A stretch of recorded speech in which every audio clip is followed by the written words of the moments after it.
Libérer l'expression. Libérer l'expression. Libérer l'expression. Libérer l'expression des jeunes. Sur le changement climatique. Il est encore possible d'agir.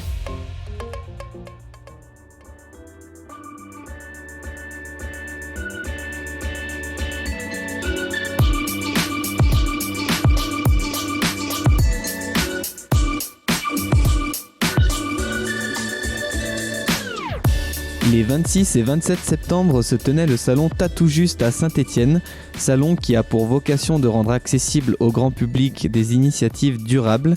Nous y avons rencontré Elsa Donadio, une jeune femme souriante et impliquée pour une technologie plus résiliente et adaptée. Nous vous proposons de l'écouter parler de son parcours, de son expérience, décrire ses espoirs, ses difficultés et revenir sur son engagement en général. Alors bonjour Elsa Donadio, est-ce que vous pouvez vous présenter s'il vous plaît ? Bonjour, j'ai 23 ans et je suis en école d'ingénieur à Grenoble, dans une école qui s'appelle l'ENSECUB. C'est une école sur l'énergie, l'eau et l'environnement. L'année dernière, j'ai fait une année de pause dans mes études où je suis partie avec une amie 7 mois en Amérique du Sud à la découverte et à la recherche de low-tech. Et cette année, je reviens en France faire ma dernière année d'école d'ingé et faire en parallèle un double diplôme à Sciences Po. Ton voyage en Amérique du Sud, par quel biais il s'est effectué ? Comment ça se fait que tu te sois retrouvée là-bas et pourquoi ? En fait, avec Alizée, l'amie avec laquelle je suis partie, on avait envie de faire un projet qui nous tenait à cœur sur les low-tech parce que l'année d'avant, on faisait partie d'une association qui fabrique des éoliennes en bois. Sur le site web du Low-Tech Lab, on a vu qu'ils cherchaient des low-tech explorers, donc des personnes qui documentent les low-tech et qui les mettent en ligne sur la plateforme du Low-Tech Lab. Tu nous parles de low-tech, nos éditeurs, nos auditrices ne sauront pas forcément ce que c'est.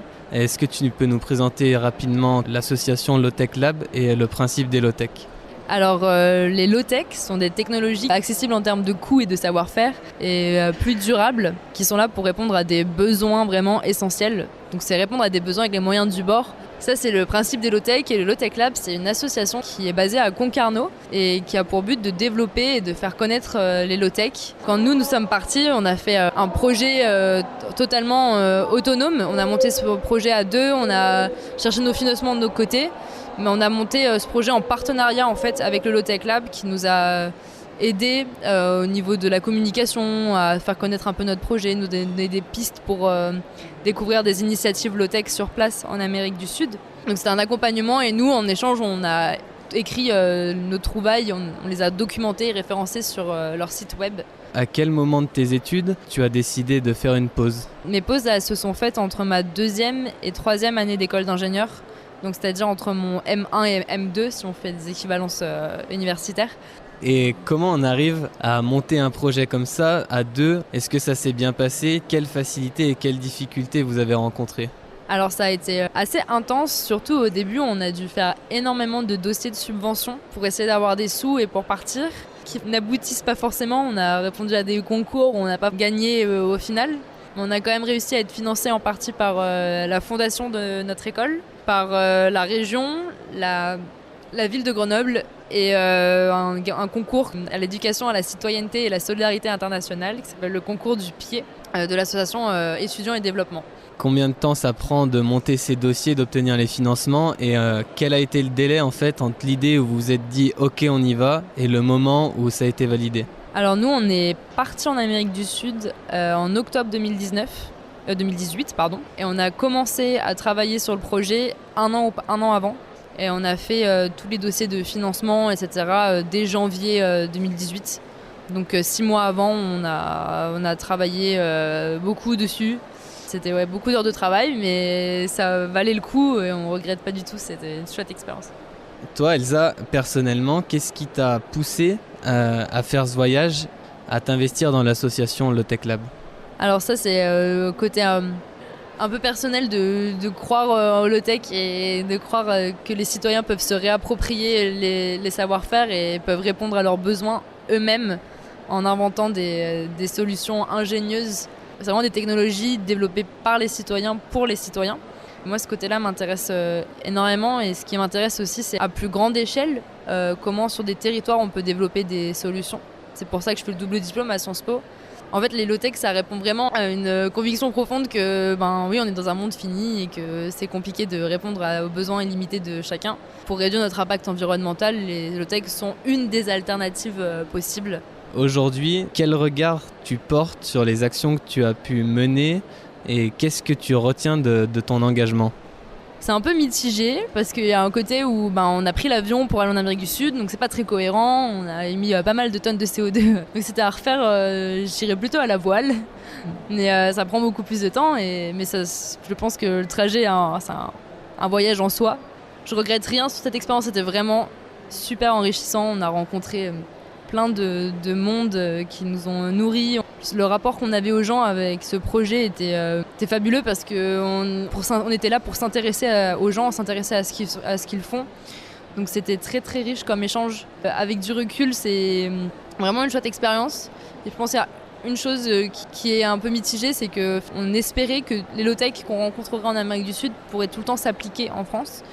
Et c'est pas toujours évident parce qu'elles répondent pas aux mêmes besoins locaux. C'est aussi intéressant dans ce que tu nous dis. Il y a beaucoup de projets humanitaires qui vont souvent dans un sens, c'est-à-dire que c'est les Occidentaux qui imposent quelque chose, qui apportent le savoir ou les financements. Et là, du coup, c'est vous qui êtes allés chercher du savoir en fait. Et vous n'avez pas forcément pu le réinvestir en France, mais il est quand même documenté sur le site. Est-ce que c'est vous qui avez signé les articles ? On peut les trouver ces articles-là ? Oui, c'est ce qu'on appelle un peu une démarche d'innovation inversée, où l'idée c'est de s'inspirer des pays entre grands guillemets en développement pour intégrer des solutions en France ou dans les pays entre guillemets développés. C'est pas l'idée que l'homme blanc va venir civiliser ou apporter des solutions à des pays défavorisés. Non, l'idée c'est vraiment de valoriser ce que d'autres personnes font. Aujourd'hui, qu'est-ce que tu comptes faire dans les années qui suivent ? Est-ce que tu as des projets qui sont en maturation en ce moment ? Il me reste encore 1 an pour terminer mes études totalement. Ce que je projette, ce serait éventuellement de s'investir à l'échelle un peu plus collective au niveau des collectivités ou des territoires pour voir comment intégrer la transition énergétique au sein des territoires. Je compte vraiment continuer à m'investir dans les low-tech et continuer à passer du temps avec l'association locale. Est-ce que tout le monde peut s'engager ? Est-ce que tout le monde a son mot à dire ? Toi, tu es en master, tu es parallèlement en double diplôme à Sciences Po.